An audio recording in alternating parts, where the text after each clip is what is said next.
All right, well, let's get started. Our topic for tonight is summer camps, and if teams are supporting FLL and FTC, we want to chat about how that works. I will say that KnightKrawler is not going to be able to participate in terms of advice very much in this conversation because we've been contemplating doing a camp for several summers. In fact, we had a camp set up for June of 2020, and everybody can guess how that went. And then we never went back to it. And we've tried to do supporting FTC teams, and we actually did for a long time. We supported an FTC team in our middle school, but that got screwed up because they switched the start times, and now the middle schoolers get out of school before the high schoolers, so our high schoolers couldn't get over there to help out. And we've never done anything with Lego League. So I'd like to open the floor to anybody who has advice to give. If your team is doing summer camps or has done them in the past or is supporting FLL or FTC teams, I'd love to hear how you're doing that, how it's going. Give us kind of a rundown of how that works for your team. Is it anyone here doing that? Yeah, this is Eric with Talon. We actually ran the entire FTC last year. So I wasn't part of that, but we had several mentors that ran it and students. We teamed with our middle school, and I wish the people involved were here today to talk about it.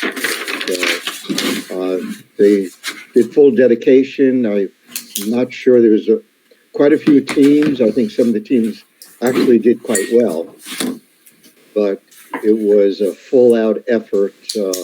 I'm not sure the FTC teams were supported by anybody else but our team. So they actually ran it. But I know it was a big time chunk for them, obviously. And one of our main mentors is actually going to take on the next year officially run the FTC teams. And we're going to actually miss that mentor. Okay. All the dedicated time. So it's basically, bottom line is it's a huge time chunk, but our kids were dedicated that they were going to make it happen because there was no other way for FTC to happen in our schools. So, Eric, it sounds like you have dedicated mentors for your FTC based on the comment you just made. This is the first time. Our mentor that was doing it was actually our, I'm trying to remember, one of our, she was the fundraising or the one for raising funds and interacting with companies. So that was her main mentorship was, the outreach, I guess is the word.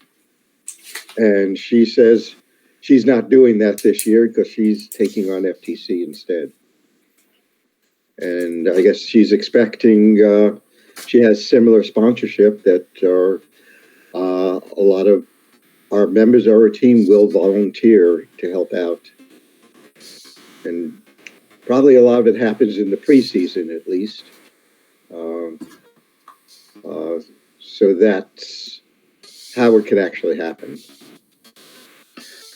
So, Eric, can you share with us a little bit about how the students balance their time between helping with FTC and participating on FRC?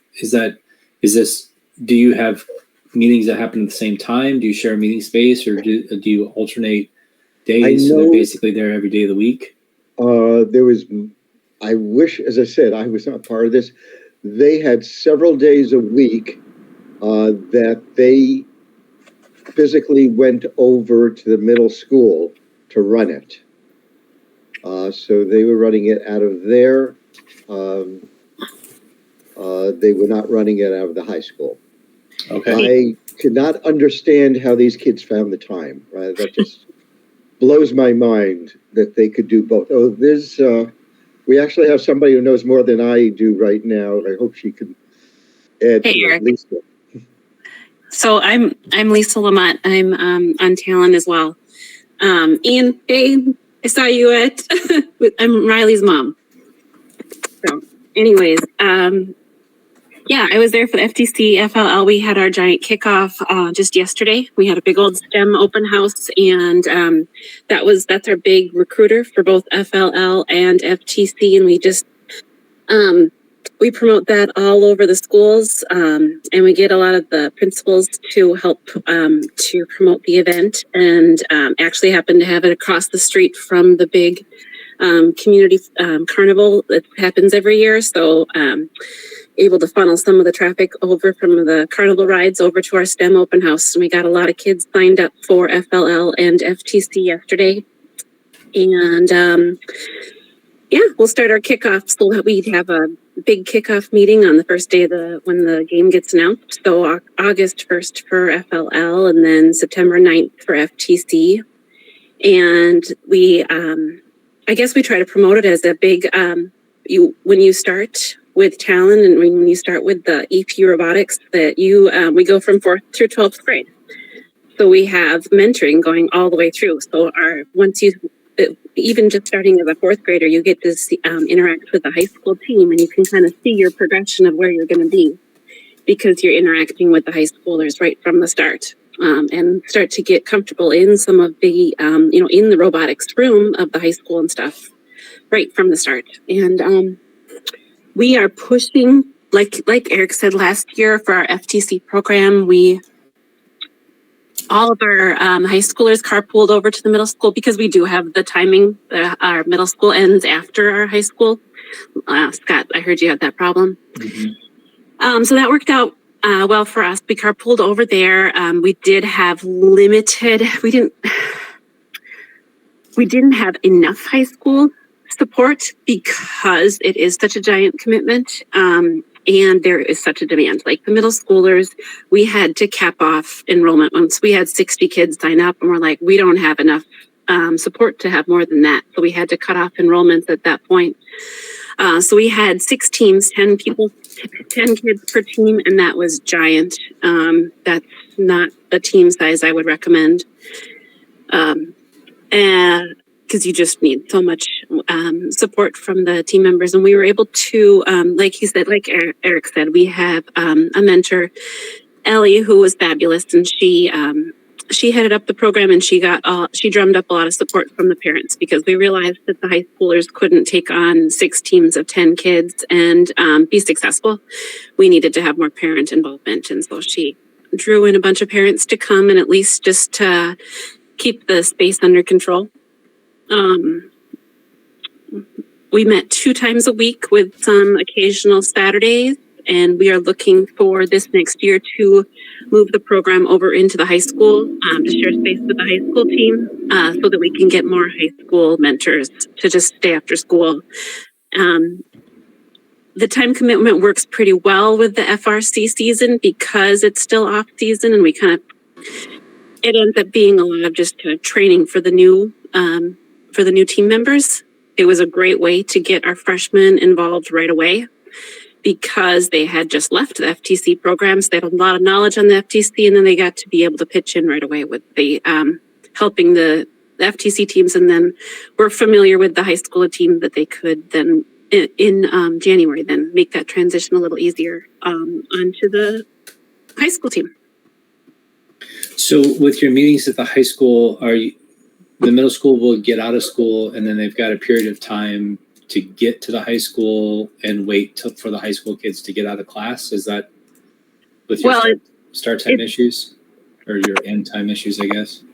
No, it's vice versa. The high school gets out first. Oh, the high school gets out first. Well, that is better.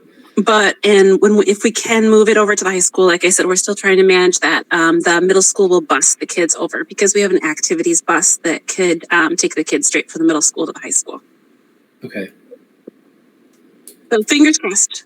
And does that activity bus then return the kid? Is there like a late bus for the kids to get home, or how does that? Or do the parents have to pick them up? Yeah, then the parents would have to pick them up around 6:30. Okay. So how long are your FTC meetings? 2 hours. Okay.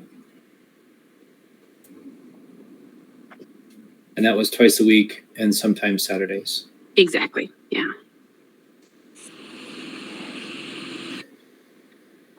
So when you were having parents help out 60 kids, when you said that, my eyebrows shot up. You may have noticed, but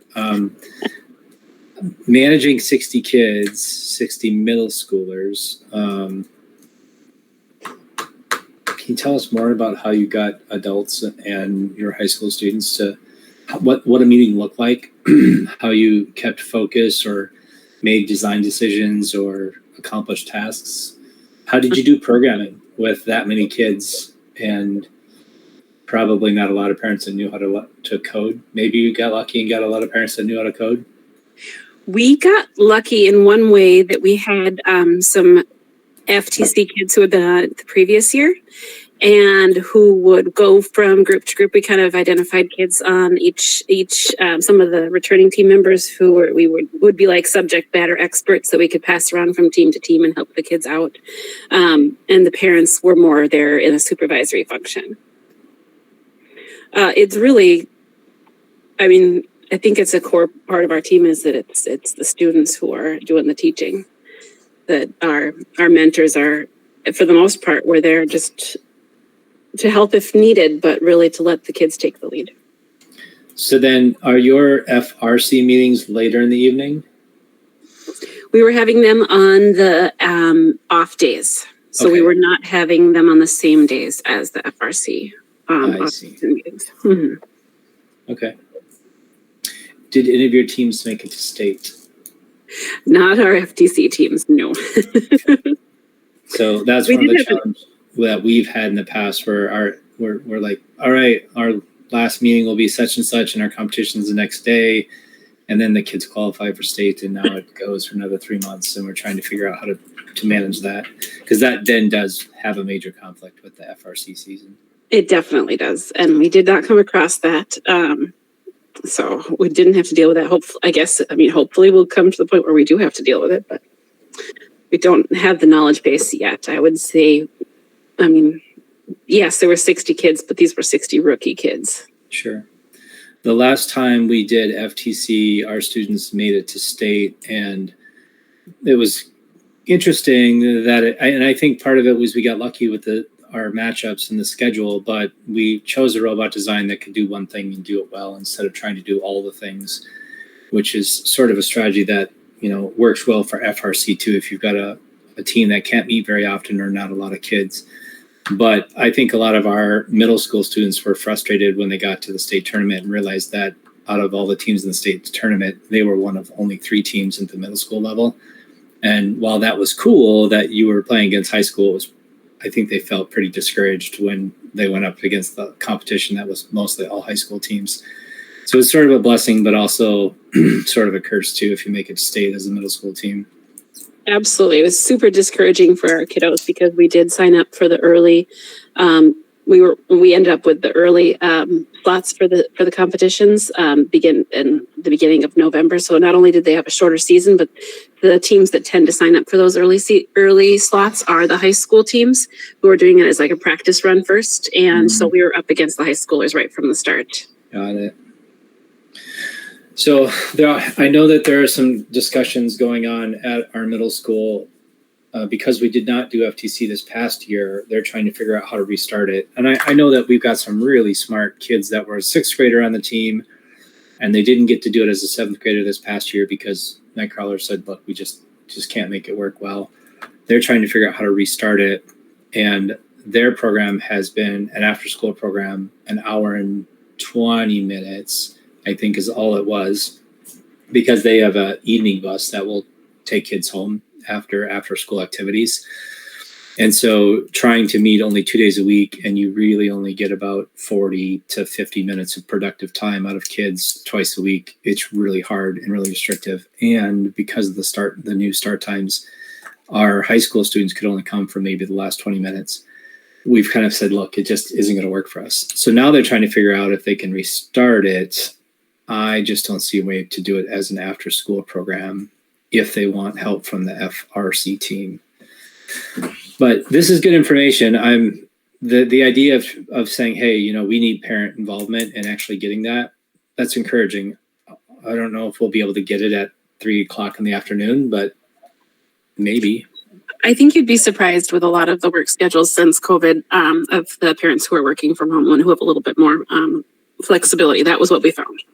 Oh, that's great. Well, that's very helpful. Good advice. Can you tell us about FLL?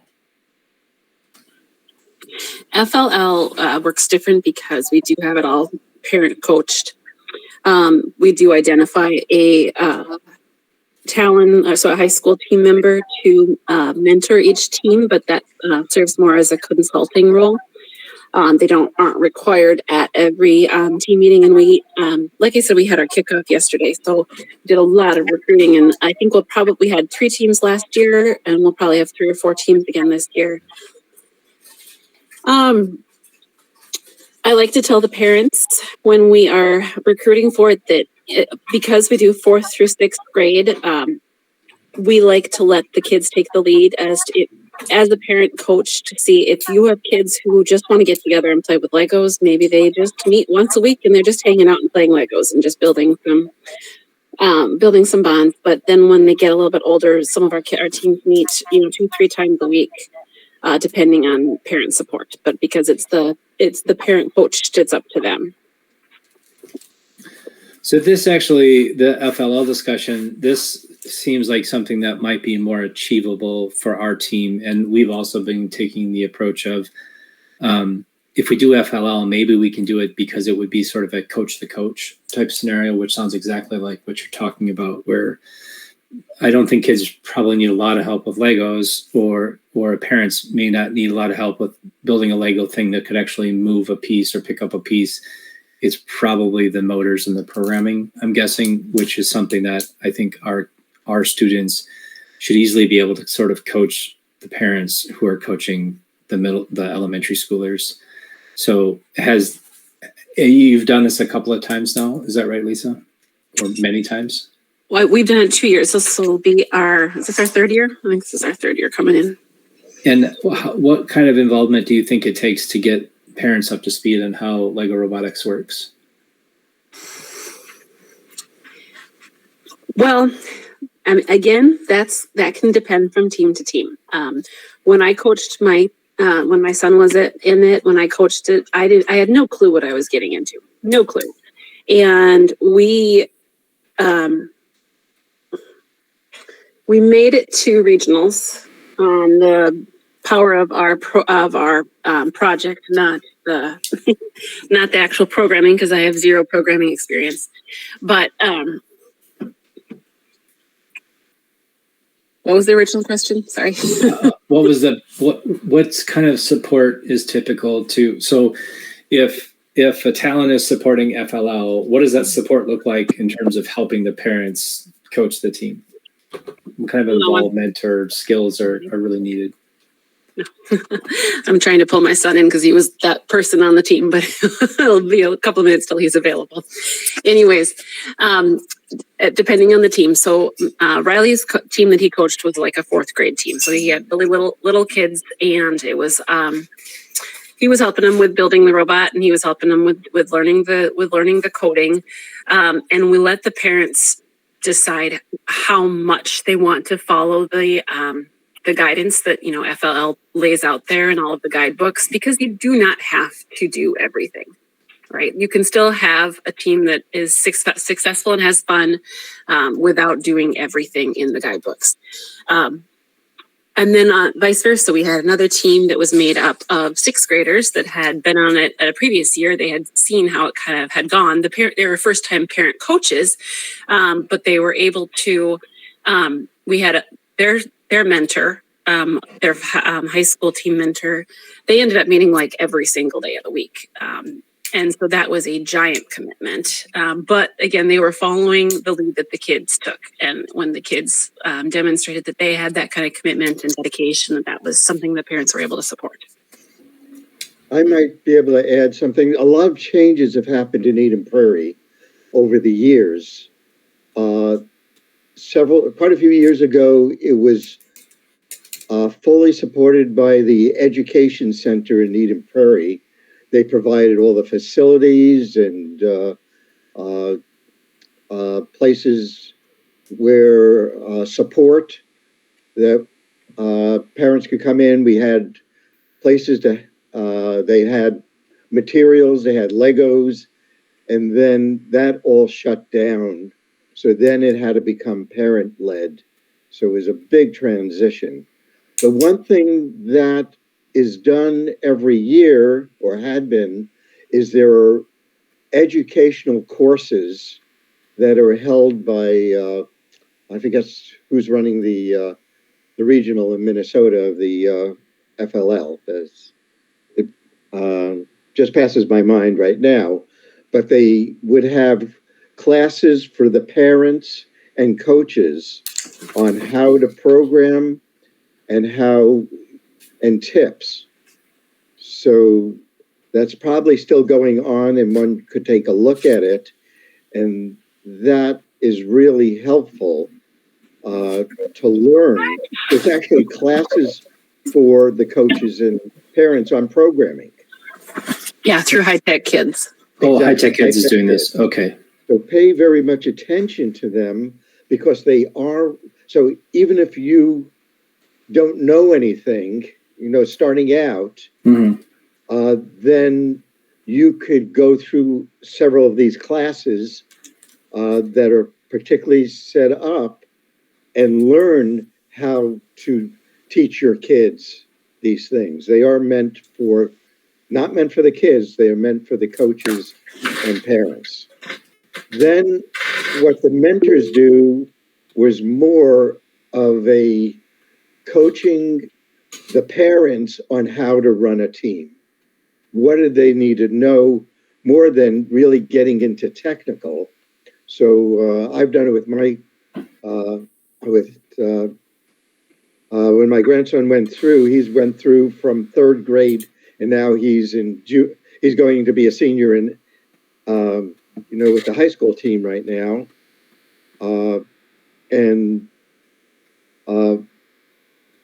So I've been through it with every single year, and that's this transition has been made. So now Lisa probably knows more because she's done it more recently, as to this transition and how parents now have to take on so much more responsibility. Yeah, Got it. we have, so 3926, we're trying to start an FTC team in our middle school with the end goal of having comprehensive first programs through 4th through 12th grade, although it's happening in steps, and we'll see if there's momentum for that. But one of the things that we found is that there are parents who want to do it, but in the past, when we've had robotics offerings for our middle schoolers, what can sometimes happen is the parents, like when their kid is no longer in the program, the parents kind of leave the program, and then there's no parents that replace them. And so we've had struggles with that. And so we're trying to find, I think if we want to get an FTC team started this time, there's a requirement that we have to have like one dedicated person who's going to be sticking with the program who isn't a parent. And really that's what's been holding us back, is trying to find that one person who's willing to do all that administrative work, all of that work leading it. Like we did an FTC interest demo night, robotics night thing, and this Thursday, and it was like 5 to 8 p.m. on one of the last days of school, where like, you'd expect no kids to be interested. But then like, I think 8% of the middle school, which is, to be fair, fairly low number. We only have like 150 kids in our middle school, but like still that's, relatively speaking, population size, to have like 12, 13 kids, being interested in running or, joining a robotics team. And I think we had like 4 parents who said they might be interested in helping, but we're still looking for, someone who's able to be dedicated, because there just aren't teachers who have that kind of time at our school.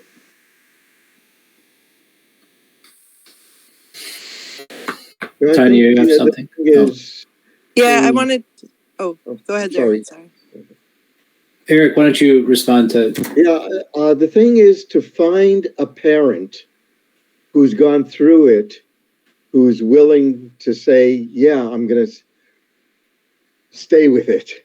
It's really finding that those single parents, because a lot of our coaches, even nowadays, even in our FRC team, are all parents of previous students who decide to stay after the kid leaves. So that's pretty well the target, is if you can find those parents who are dedicated enough to stay with the team. But the hard part about that, Eric, is the reason why parents, and I was one of those parents, stay around is because you can't really follow your kid to college and watch them do whatever they're doing in college. Where with middle school, if you're coaching a kid in middle school, there's a good chance they're going to move on to something in high school, and you're going to be following their activity there, either, you know, as a spectator or potentially as a volunteer or a coach. So Yeah. the FTC has that really unique challenge of your kids left home. They may have even moved out of the state. Absolutely. You have nothing left to do. I guess I'll go back and we help did coach have robotics. for years, one of the parents actually ran the FTC. Oh, that nice. After their kid left, the kid went on to FRC, but I don't know the full story. But she stuck and became the head of the FTC for a middle school for years. That's great. So yeah, I mean that was the trick. As I said, I don't know the story of why she stuck, but that was the secret. Was that after a kid moved on, she stayed and ran the program. So that's the magic, I guess. Tanya, what did you have to say? Oh, I was just going to bounce in. We do our FTC teams similar to Talon, but a little bit different in that we invite 7 through 12 to be on our FTC teams, which means we have built-in mentors with our upperclassmen who do both FRC and FTC. And I know 25-26 Crimson does something very similar, but they don't have 7th and 8th graders on theirs. But we meet 2 days a week with FTC, and we have done both league play and qualifier play. And I think we're leaning into qualifier now because league play goes too far into FRC season for us. So just a piece to throw in there.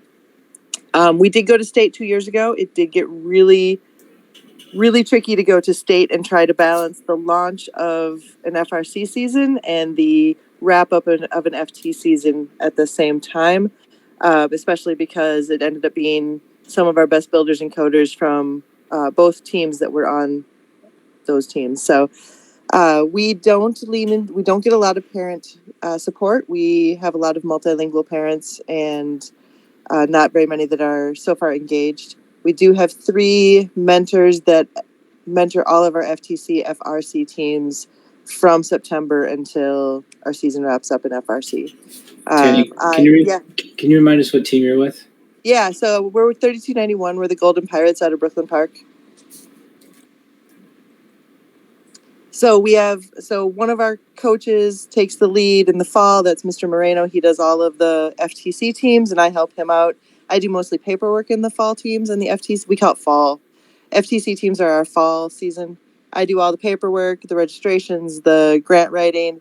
He takes care of all the management of the teams, and then in the winter, I take care of all of the management of the team for FRC. And then we have a coder that zips in kind of to help out. But we do really find that for FTC, the resources that are out there by FIRST are rock solid. And if we put them in front of our coders and say, follow the directions, they end up with working robots. So when you say that you have kids that do both, are you doing FRC type stuff in the fall, or is it only FTC in the fall? Are you doing like FRC type of training at all in the fall? We start doing some training and we start meeting on the off days. So we meet with our FTC teams Tuesday, Thursday, and we meet when we can with our FRC teams Monday, Wednesday, Friday, and some random Saturdays. We really don't crank up our FRC team though until November. A lot of our FRC team actually does another fall sport. A lot of our women play tennis, and a lot of our men run cross country. And then we lose some of our FTC to our musical and to our boys swim team. So we have some that do one or the other, and we have about 15 to 20 kids that do both seasons at the high school level. And 7th and 8th graders are bussed over on the activity buses from their middle schools. We have 2 middle schools that come to Park Center. And then they ride the late buses home, which means they get about an hour 45 in the shop on Tuesdays and Thursdays. What is your mix of middle school and high school kids that are doing FTC? Like what percent? We're about 50-50.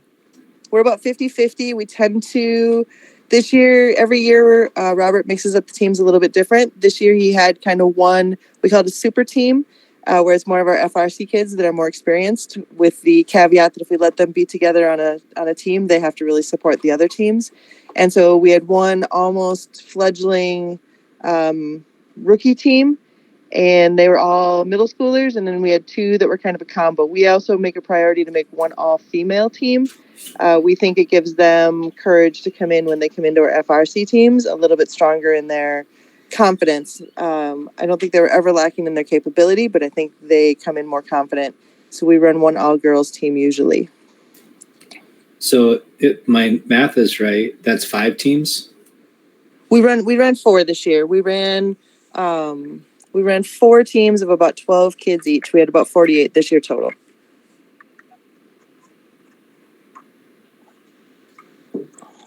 So if I threw out numbers, it's hard to say, but we were about half and half this year. We let our older kids sign up first, and then we'll recruit harder from the middle schools.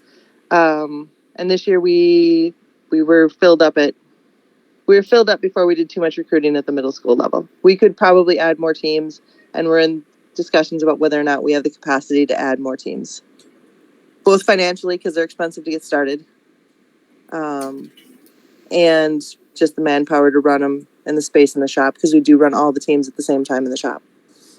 What time of day are you guys meeting? We meet right after school, so our high schoolers get out at 2. They meet 2 to 4:45. Our middle schoolers get out at 2:40. So by the time they get over to us, it's about 3. They meet 3 to 4:45. And then we'll actually stay late if they can get their own transportation or if they walk. So we usually stay till about 5:30. But if they have to go at 4:45 and busing is what they need, then they take off at 4:45 and catch the bus.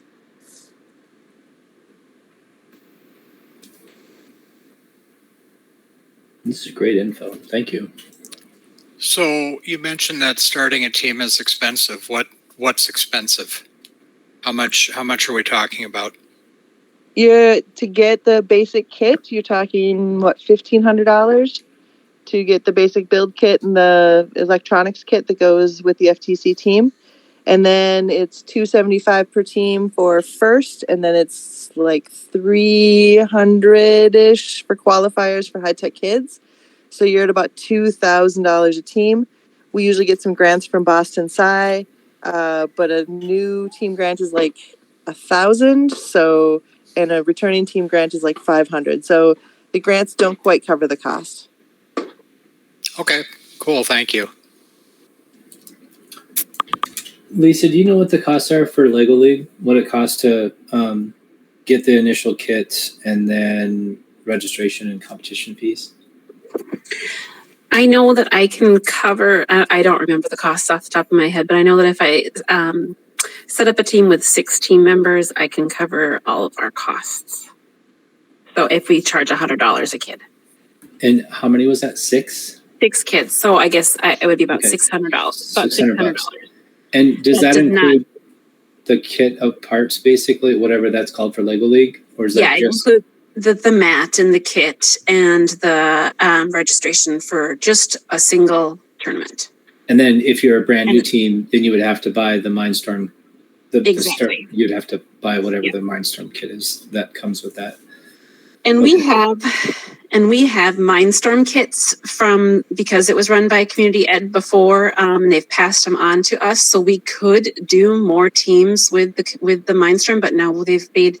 I don't know, Tanya, if you guys have moved on to the Spike robot, but we did invest. We got some grants from the high school team to purchase 3 Spike Prime robots. So our Lego League teams did use the Spike robots last year. I'm not aware of what a Spike robot is. I'll have to go look that up.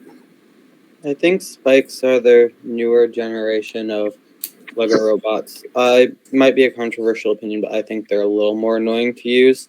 But that is also probably just because I'm really familiar with the EV3 system, because that's what was the thing when I was, growing up. Yeah, I thought I read that they had stopped making the Mindstorm kits.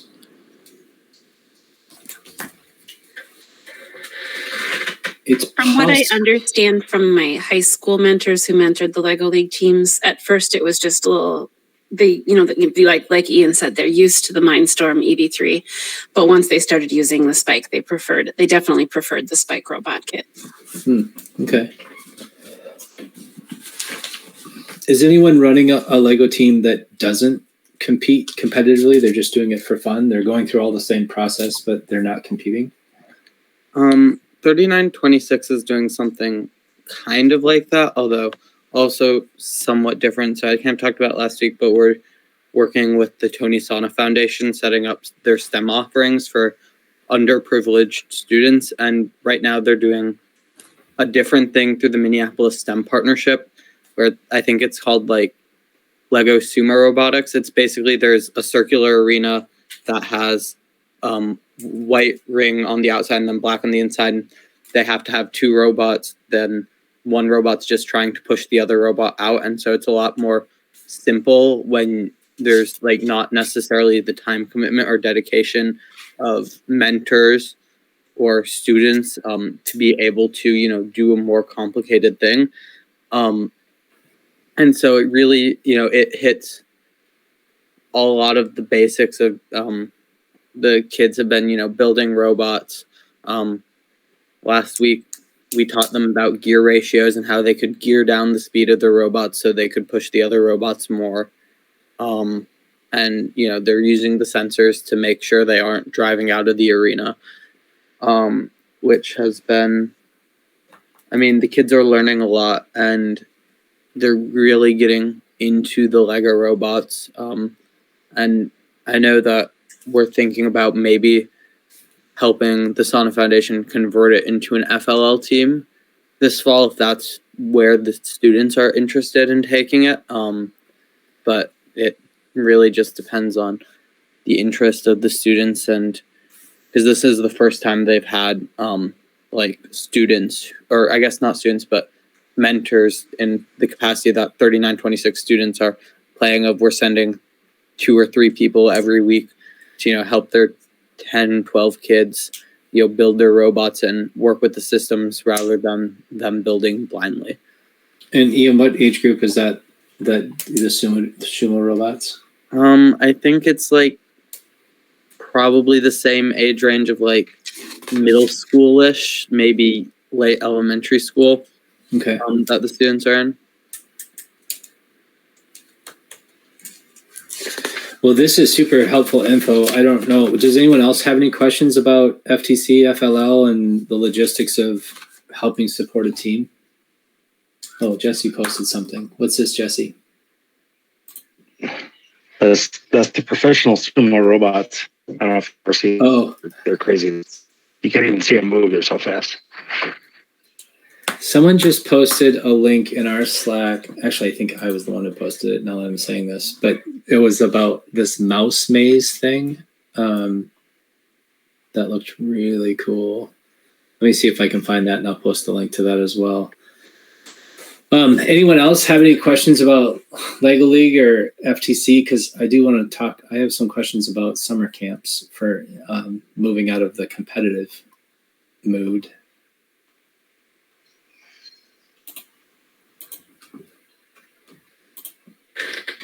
Nobody else has any questions on Lego League or FRC? I think this is really good. I mean, the thing that I was most interested in is how are you supporting what turns out to be often a lot of kids without burning out your mentors or your other students.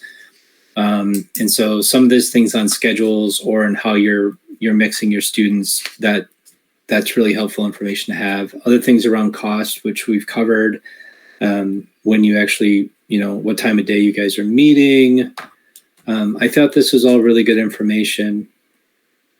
I really like this idea of mixing the high school and the middle school kids and having an all-girls team. That was cool too. One thing that I'll mention, and I heard, and this may have been a rumor, and it may not have been the truth, so don't put too much stock on this, but I had heard, I think it was with King Tech, because I know that King Tech does a ton of Lego League and FTC and FRC because they host at the mini regional. They're also doing, they they're also doing a Lego League tournament at the same time, and they have their FRC robots, and they set up the field and they show how that all works. But I'd heard that their high school students get the choice of sticking with FTC until they're a senior or transitioning over to FRC. And they were finding that they had a lot of kids that were sticking with FTC, and it was hurting their FRC team. Again, it may have just been a rumor and it may not have been real, but that's always something too that worries me with the idea of FTC, because it starts sooner, taking away from the FRC part of your program. We tried to do an FTC team as a JV squad 7 and 8 years ago. We did it for 2 years. And we finally gave up with it because what we found was that the mentors and our most veteran students were being so distracted by the FTC in the fall that we were failing to really prep and train on FRC stuff in the fall. And it was hurting our competition season for FRC, which is the reason why most people were there. And so we felt like we could only do an FTC team if we could do a better job of isolating FTC from FRC, and really needed to find some more dedicated mentors to work on FTC so that we could spend our fall teaching concepts and important things for FRC that we need come January. So some of this is really interesting. I really appreciate you guys sharing. Does anyone have any final thoughts on FTC and FLL? Is anyone going to actually do this as a result of this call? You're going to start a brand new team? So, yeah, actually, we're seriously talking about it. I'm Tim with 2530 down in Rochester, and there's been a pretty good FLL presence, and then this gap where there's nothing for middle schoolers. So we've just kind of defaulted to taking 8th graders on the FRC team, which works. It doesn't work well, but it works.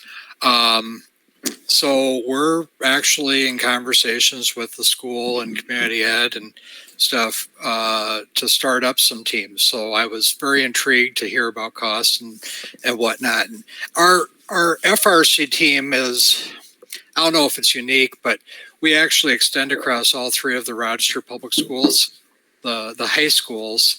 So we meet in one of the middle schools. And so what we're kind of talking about is starting an FTC team there first that would share space with us. And then, if that goes well, then extending and trying to start up the teams at the other spaces. And whether they initially come into our space or find their own space, don't know. But, the hope is that we could build a bridge and, have more of that comprehensive program. So we'll see. It's very early talks. I finally got a contact now, so that's about the stage we're in. I think that sounds like a good plan, Tim. And honestly, from KnightKrawler's perspective, I think where we're at is if the middle school wants to restart an FTC team, our goal as KnightKrawler would be to help provide resources and expertise, but not to be there all the time, every time. Type of deal. And I think would also be our goal with FLL, is that we're looking at potentially buying the kits that people would need and supporting them from a resources point of view. But if they want to do the competitive robotics, then those parent teams would have to figure out how to pull together those funds from other parents or sponsorship or whatever to get it done. And again, more to be a resource to remove some of those barriers to starting a team, but less starting the team ourselves or restarting the team ourselves. Yeah, and that's why we were thinking of meeting in the same physical space, because we have a good team of mentors, so we can advise really well. Just don't want to go try to own something, already stretched enough, don't need to be stretched more. So. Yeah. And to your point, space is a big deal. I mean, we now have shared space. The place we're in now, we have what is basically half a basketball gym that used to belong to the gymnastics team. and they got a gigantic, brand new 6,000 square foot facility, and we inherited their old space, which we share with dance and adaptive PE. So we can't leave our stuff out, but when we're there during our time slot, we have the whole space. And it actually makes it possible for us to stick a middle school or elementary school teams on one end of that space during our meeting time if we wanted to do sort of shared time. It never, ever would have been possible for us prior to the last 2 years of us having access to this new space. So yeah, sticking that many people in one place, that's a huge benefit if you've got the space to be able to do it. Yeah, and we're just getting our space back. When we moved over to the middle school, it was an old metal shop, actually from when I was a student there like 40 years ago.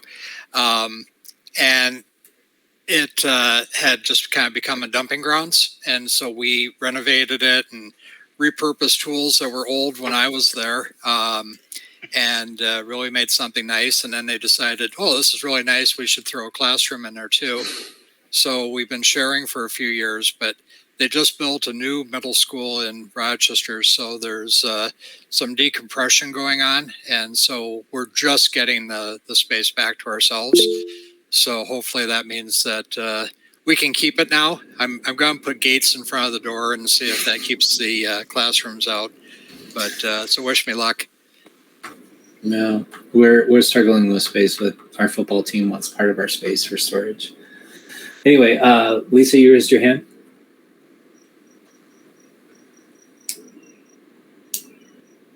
Well, maybe Lisa's muted or lost her.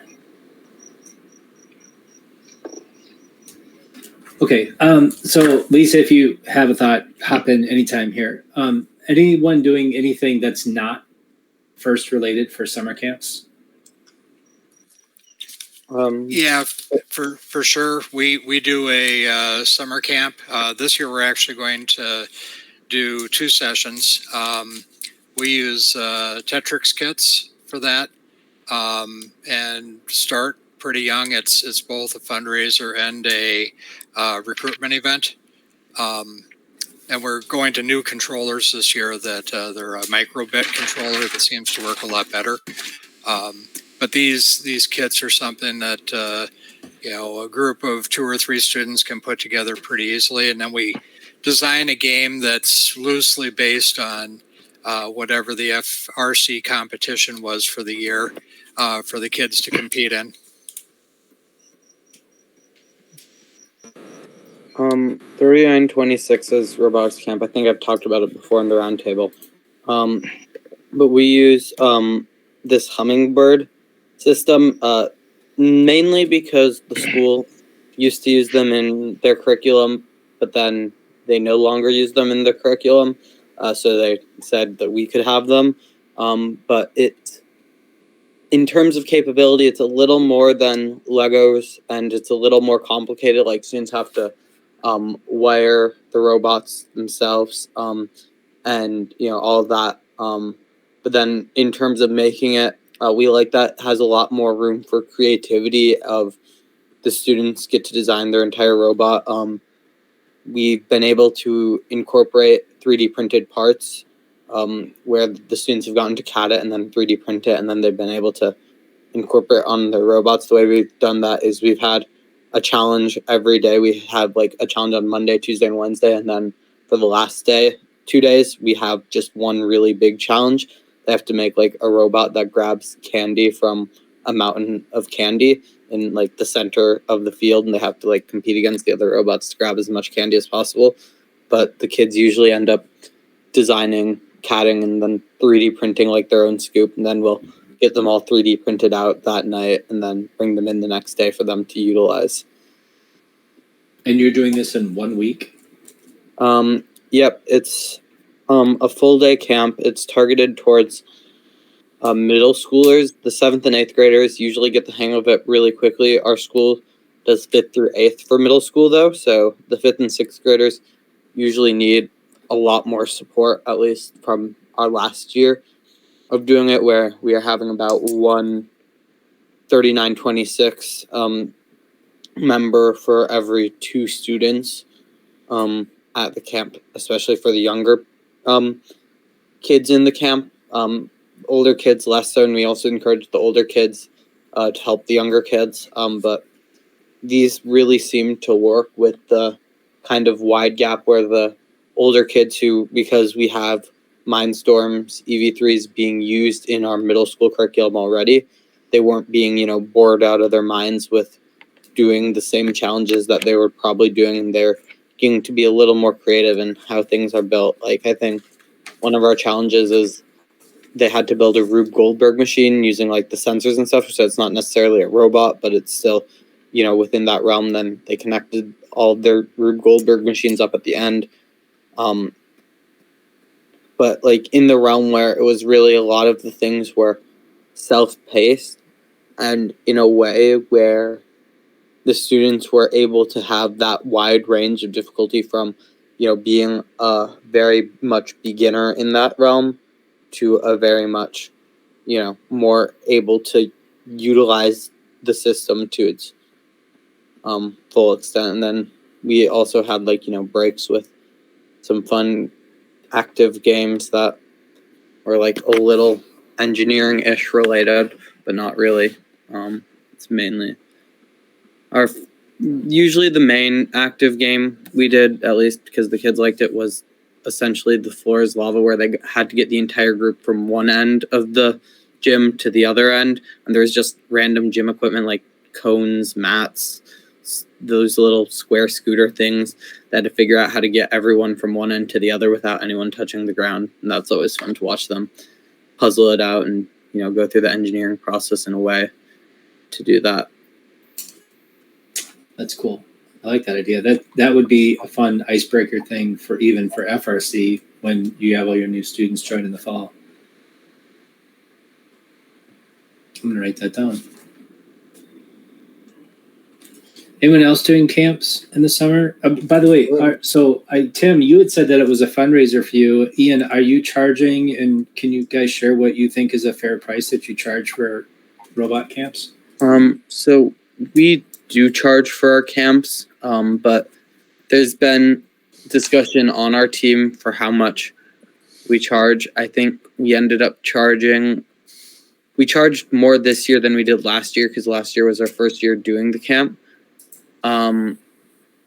I think we charged somewhere in the realm of $160 for the full week, but also offering scholarships for those who can't afford that price. And because Mount Star Academy offers other summer camps through the school, and comparatively to those ones, it's on the more affordable side, because theirs are usually like $200 for like morning day camps. They're absurdly priced. But I guess most summer camps are right now. And so we fill up really quickly. Like, I think last year we didn't advertise our camp until like 2 weeks before, and we ended up getting 10 kids, and there's, just a lot of high demand. And so I think we try to keep the price lower, but also at the same time, making it so we're still making a good amount, because we are usually we have like 10, 12 kids who are basically working an entire week of a, fairly intensive job, which is, it's pretty taxing having done it last year. I was pretty wiped by day 4. I was like, there's 2 more days to this. Yes. We have, so Ryan Swanson, who many of you know, he's a coach for Sabre. He actually has a business that puts on summer camps, and we've had lots of NightKrawler students. This summer. You did? You're going to, or you did last summer? I'm going to. We're going to. We've had several NightKrawler kids who work for Ryan over the summer, and yeah, they all share the same thing of it's exhausting to battle kids for all day for a week. And I get it. I totally get it. They're full of energy and they want to do fun stuff, and trying to keep order can be tricky. All right. Did Lisa come back? Lisa, you had raised your hand earlier. Lisa, I know Talon is still planning, unless there was a snafu with community ed, to run our grade school a half-day, 4-day summer school, and just coming up with different STEM projects. And then there's always some robot that a couple of our team members are designing this year, and it's in early stages. Let's just say might be a 3-4 degree of freedom robotic arm that they want to allow the kids to program and build and program. And the affordability, I think it might be Arduino based, and the only reason we can afford it is I think we have a whole bunch from previous camps that we have still stacks of. Otherwise, we would. I think they charge about $100 to a kid, and if we had the real cost is more than that. But as I said, I think we're lucky because we have a bunch of old Arduinos sitting in boxes that we can. So Eric, does that mean that you're sending the kids home with the Arduino and the ARM? In the end, that's the idea. Yeah. We've always done that. Previous robots were mobile robots using, sensors and, an ultrasonic or infrared. And in the end, and it usually becomes part of every day. At the end of the last hour or so, they're literally building the robots. And then in the end, they get to work with the kids to program them and go home with them.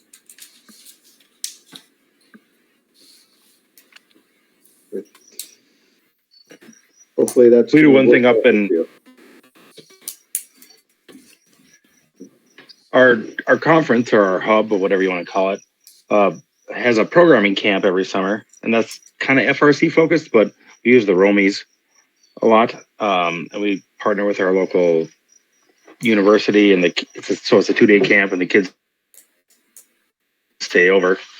But on that affordability, accessibility point, we charge $40, and they get 2 lunches, they get to stay in the dorms, and they get a T-shirt out of the deal. So, Wow. I mean, we're not we're losing money as an organization on it, but we feel it's important that we get some of these new kids involved, and it's a good way to get just a taste of what programming is. And those Romies are nice, and you can, a household could buy those, and the kids could practice with those easily at home because they're cheap and they're a good facsimile.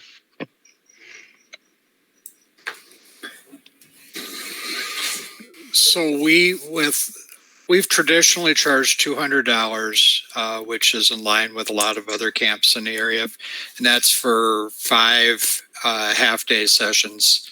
And so we're meeting in the mornings, and the kids do get a T-shirt, and typically we spend a little bit on candy and that sort of thing as well. So there's a little bit of cost. It's not too bad, but we've felt that was pretty reasonable. What we're doing this year is one of our sessions is going to be targeted toward younger kids and the other toward slightly older kids. They're still all below FRC age, but the older kids will be $200, and then the younger will be $150, and then still get the T-shirt and stuff. But just figuring that we would like to encourage the younger kids to come back each year and stuff. So, but with that price, we sell out every year. So, Tim, are they students taking any tech? Like, are they taking Arduino or anything home with them, or is that just the experience? So yeah, it's just the experience. Yeah. Right. So, and we typically pick up I think this last year we got 3 or 4 8th graders that came from that. We've had that's been pretty consistent. Of course we didn't meet in the 20 or 21, but all the other years I've been on a team, we've had students that were just chomping at the bit to be FRC age so that they could join the team, just because they had a lot of fun. So great recruiting as well. Yeah, I can see that. I have another question for the group. Has anyone seen, or has anyone's team put together sort of STEM in a box type of kits that you can send out to groups? So an example might be a STEM box to send out to Girl Scout troop who wants to do their robotics badge. We've done a fair bit with the Girl Scouts in our area to help those scouts earn their robotics badge. We also have a student who's interested. Their grandmother works on a reservation up north, and Indigenous women don't make up much of the STEM field, and where she's really hoping that we can make a change for that, where unfortunately it's not really close. So we're trying to figure out what can we do that's like STEM in a box that will help encourage students that to learn about robotics or just engineering or science in general. Does anyone have any experience with putting together kits that you can ship out to group or anything like that, or have any ideas?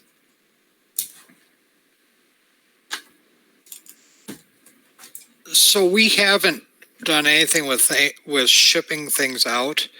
We've gone and worked directly with like the Girl Scouts and the Boy Scouts, both on STEM type badges. We've been looking at, we were actually planning on doing back in probably 20 or 21, doing like a STEM based merit badge fair down in our area. I had been the chairing the advancement committee for Boy Scouts for the district for the last decade or so. I just stepped down from that. So, and it was also a merit badge counselor for all the STEM badges. But our plan was to teach robotics and engineering and programming. I think there was one other one that we were going to put together, and we had some additional resources. So we were, it was well planned out, and then we had to cancel it. So haven't done it. But it's something that we've kind of had on the radar, something to pick up. If you do robotics, robotics does have a requirement that for Boy Scouts that you have to attend a robotics event. So, if you are going to do something like that, the fall scrimmages are great for that. Or, if you can get them to come to, a big event, that's better. If you get students to come to the big events, then you got them. They're going to join your team.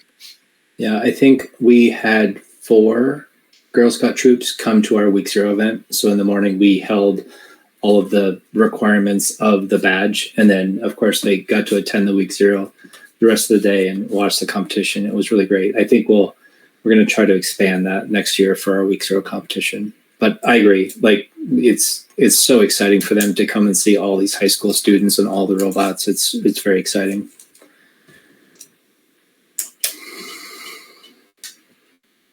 Anything else? Anything anybody wants to talk about for summer events?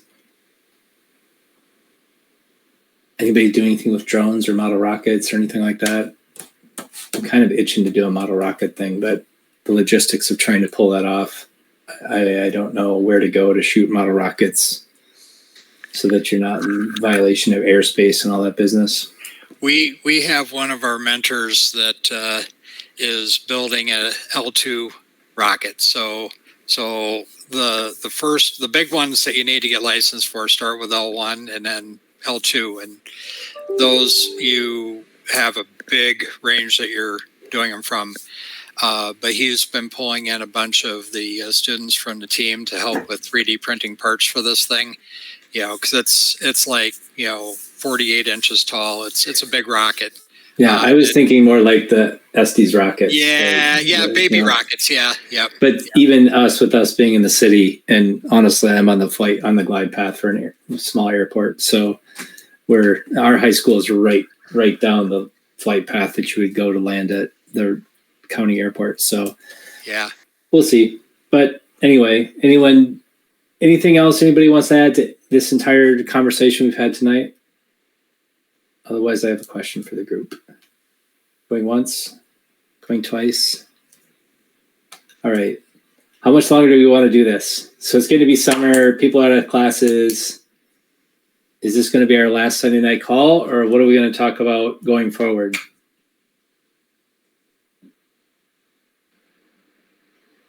I think maybe doing these, but maybe like on a less frequent basis over the summer might be good, like every other week or something, which we've kind of been already doing just because of, Mother's Day and Memorial Day.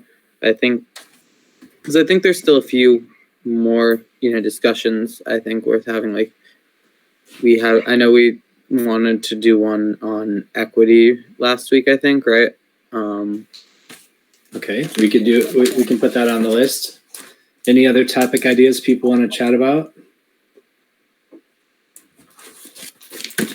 So are you suggesting stopping for the summer and then picking up again in the fall? Or are you I would, talking yeah. about stopping period? No, oh no, I wasn't thinking permanent. I was thinking that stopping until the fall. But we don't have to stop. I mean, we can, Ian makes a good point that equity has come up in the past and we really haven't had to talk about equity yet. So I can tell you that that's been a focus for KnightKrawler for a while. And I think we'd have a lot to participate there with. Other topics that we want to put on the list.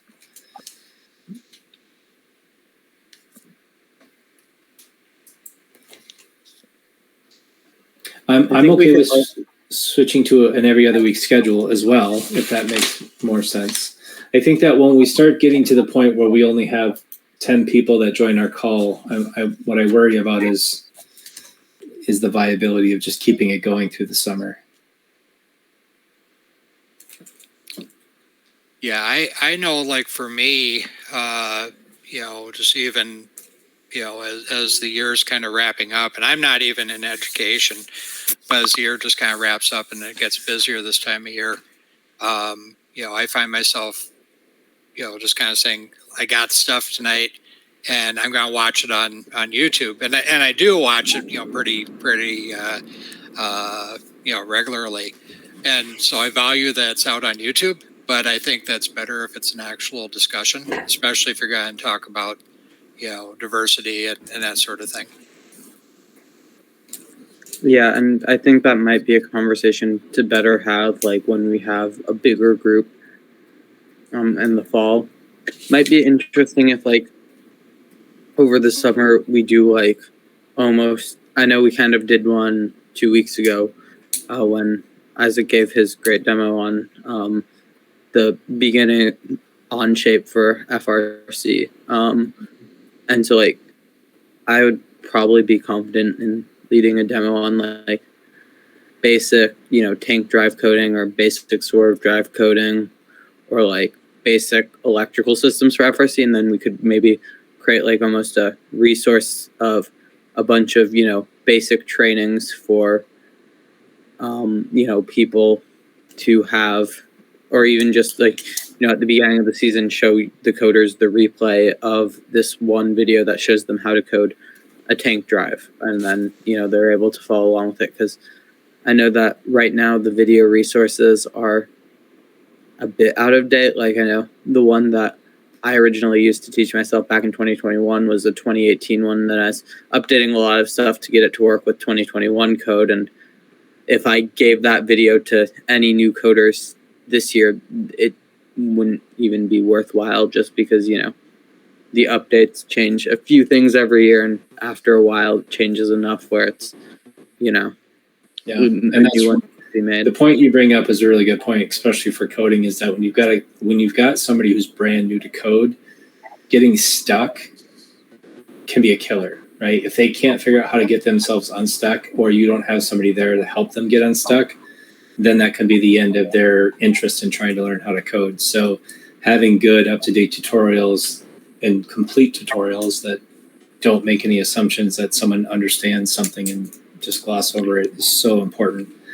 We've been talking about, it's come up on the team, and that, and I think Lexi has brought this up, but Lexi's out of town tonight. But we really should put a website, a web page on our website that has all the best tips and tricks for each video, and then links off to the video for all of these the roundtable calls that we've been having, because you guys have been sharing some great tips and great advice, and we could have someone glean the best tips and advice from that, post a summary of here's some links off to some of these other things, and then link off to the video. It wouldn't be a bad idea for us if there's thinking as a community of, hey, I want to create a presentation on basic tank drive programming, and then you could host it on your website, we could host it on our website, put the link off to YouTube. It's not, I kind of like that idea. Yeah, and One then of the things I like to bring up is that if we do keep meeting, it's important to have, as interesting as it is, we need to have larger student participation, because I think that's what the roundtable is about. And right now, I appreciate Ian being here and such, but I think we're now having more of meetings of mentors is Right. not really the focus. I think we have to take a look at making sure that we're interested in that students participate. Well, here's where I'm at right now. I'm going to be out of the country for 2 of the weekends, the last weekend of June and the first weekend of July. And my preference right now is I think we should take a summer break and then we can come back in the fall. But maybe what I should do is to send out a survey to the mailing list and get feedback from people. And basically part of that feedback is we need a commitment. You know, can you make Sunday nights or not? Because if we can't get more than, I mean, tonight we had a really great conversation with only 7 to 10 people. But to Eric's point, it's mostly mentors. We need more students, and the conversation quality can dwindle if it's, if we're not getting a larger audience. Does that sound good? Should I send out a survey? I'll send out a survey to the mailing list, and we'll see what people think about continuing for the summer, and see if we can get an idea of what participation might look like. I do want to hang on to this equity topic, regardless if we meet again or not. I think this has sort of become the cornerstone of a lot of the decisions that we make at KnightKrawler. Whether it's about a fundraiser, is this fundraiser going to be equitable for all the families who might participate, or activity fees, travel. There's just so many things that we always look at through the lens of equity now. So we have a lot that we could share about that, and I think it's a good topic. I do like the idea of having more sessions for training as well, but I think we need more students on the call to do that. All right, I'll send out that survey. I'll get it out early-ish this week. Let's plan on for sure not meeting next week, and the decision of doing the every other week schedule, we'll decide that based on the results of that survey. Okay. All right. Sounds Thanks, good. everyone. I appreciate you hopping on every Sunday. It was great to see everyone again.